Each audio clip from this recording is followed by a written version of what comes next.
I always believed that Betty Briggs was an eternal optimist, and that her relationship with Garland, Major Garland Briggs, was a love story, a real love story. And that really came from Don, because he was just such a loving person, you know, and he, there's a scene when he disappears where, you know, Betty is worried about him and waiting, and she talks about, you know, sometimes at night he touches my hair and he doesn't know that I'm not sleeping. I mean, it was such a sweet indication of their relationship. And, well, like I said, Betty's Catholic, Garland's military, Bobby's screwed. I didn't really have much of a backstory. I mean, I remember sort of asking and saying, like, well, I have this accent, which obviously, you know, there's not much I can do about it. Sorry about that, now that you've hired me, but... And I'm, you know, not like anybody else in the town of Twin Peaks, and I said, so I don't, I don't know what the answer is, and David said, Canada. You came from Canada. It's like, which was 3 miles away. Probably had come a long way from Canada. So that was my total backstory, all explained. Canada. Blame Canada. Oh, I just had one more thing to add. I came up with something on my own that I didn't tell anybody about, and that was at Laura Palmer's funeral. If anybody noticed, Betty's wearing a happy face button. I didn't tell the director.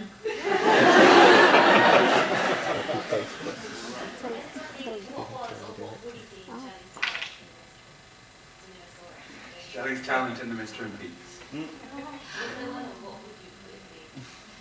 We may have filmed something, but I don't remember what it was. It's probably going to be in the deleted scenes of the next edition of Twin Peaks.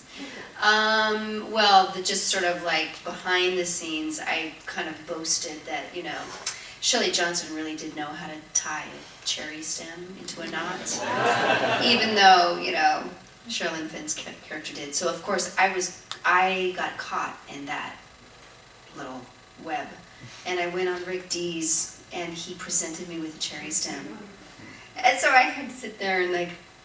And I did it though, thank goodness I did tie the, so I think that might, well, that probably would have taken a while. Didn't somebody do twirling or something? Which didn't make it? I think they shot that. Was that me? I don't know. But But wasn't that? who did that? Catch. Oh, yeah.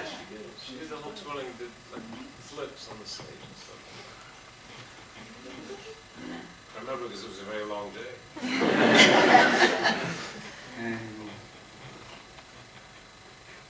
Yeah, you can tell her a bit. It's like, yeah. What's the secret of your eternal youth? I'll say. I don't know, optimism, I think. Just still selling it, which of course is a great, I can't believe I got to, it's like this point in my life, and my whole career depends upon sort of memorization and staying thin, the two things which are the hardest thing to do but after a certain age, and I kind of like, I guess I just scare myself into doing it, but I don't know. We work out of the same gym together. Yeah, is that the secret? That's a secret, yeah. Special gym. It is a special gym. It's built on like an Indian burial ground. The elliptical gliders have this like special kind of like special water. Yeah. We have all that. Yeah.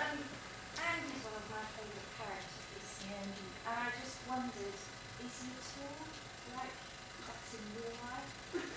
It's Harry goes like that. Endearing?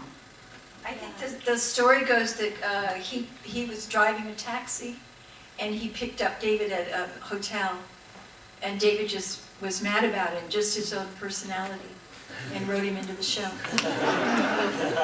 And we've never seen him since. I'm in touch with him. He lives in Dallas. But there are a lot of people on the show like that. Like every Friday night I get home late from a show that I was doing before. And I'd always get in night late, and I'd like call Domino's Pizza, and James Marshall delivered the pizza every Friday night. And then I didn't see James for a while until I came to Twin Peaks.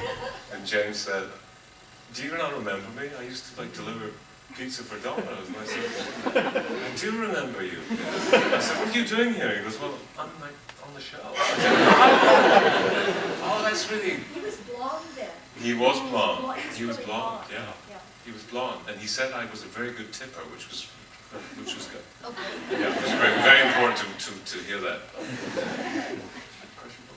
Imagine. Obviously, everyone was being killed off was very young and obviously female. Were you worried that you were going to go since you didn't have scripts in advance? You mean that there was a lot of people getting killed off? And they were all young and female. Were you concerned? No. No, not at all. You had Leo to protect I had Leo to protect me. No.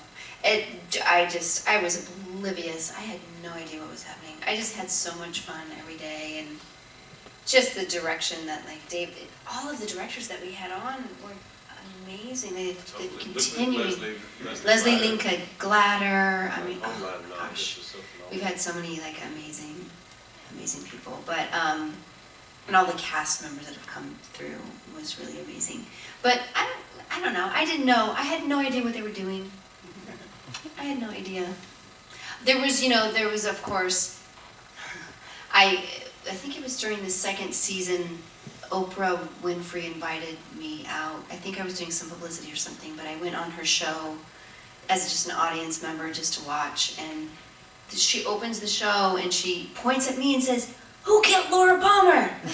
It was you, wasn't it?" And I was like, "Yeah, it was me." I wanted to start that rumor, and it started for a little bit, like Shelly Johnson might be somehow behind it. Were you disappointed when it turned out that you weren't? That it wasn't me, yeah. We shot an alternate ending where Shelly was the killer. Yes, you talked about what your favourite episode was, or scene was. I wonder whether you guys could actually say to us what your favourite bit of the, and I know it's really difficult because it's also good, but what your favourite bit of the whole of Twin Peaks was.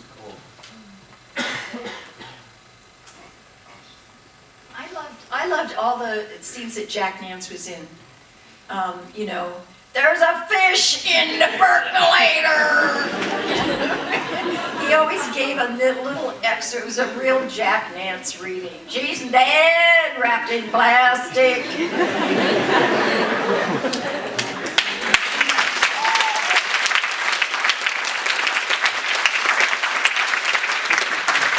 Do you have favourite scenes, even if they were just, even if it's scenes that you remember shooting that were particularly enjoyable, or scenes that you watched? Yeah, I have one. Actually, I think it was in the pilot. Bobby Briggs and Shelly are driving down the road, making Three-stage out. pocket Little, three-stage pocket rocket, the flask, and then we, come to a screeching halt because we see Leo's truck and he's home, and oh my God. So that whole scene, and remember, I haven't done much in Hollywood. So, and we're in Seattle, and David Lynch is at my feet in the passenger section of where your feet would be if you were a passenger in the car. So Dana is driving, I'm snuggled up next to him, and David is right there. And that's where he wanted to be, to watch the scene and direct the scene. So it's like, that is just amazing right there. So that's really, really memorable. There's another scene in the pilot where I'm watching the news and Leo comes in, and I have to turn off the TV at some point. It's the news of announcing Laura Palmer's death. And David was going to be the one that pulls the plug. When I turn off the TV, he's going to pull the plug. And so he wanted to rehearse it before we filmed it. And so he's like, "Okay, Mädchen, do it. Let's do it. Let's get it timing. Let's do the timing." And I said, "Okay." So I would go like this, and he would unplug it. And then I would do like this, and unplug it. And then, like, at a certain point, I wasn't thinking about it much anymore, and I was kind of just, like, messing around, just kind of still, waiting and doing the button. And David was down there just... Is there a reason why you couldn't afford a television with a remote control? I think that's just how David does it.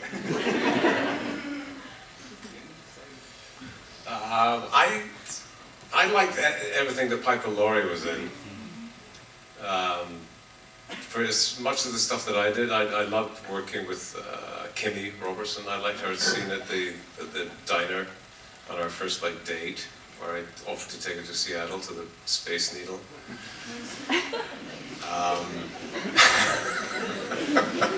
I sort of liked that because it it made me laugh. Actually, just the writing was so funny. It was so funny.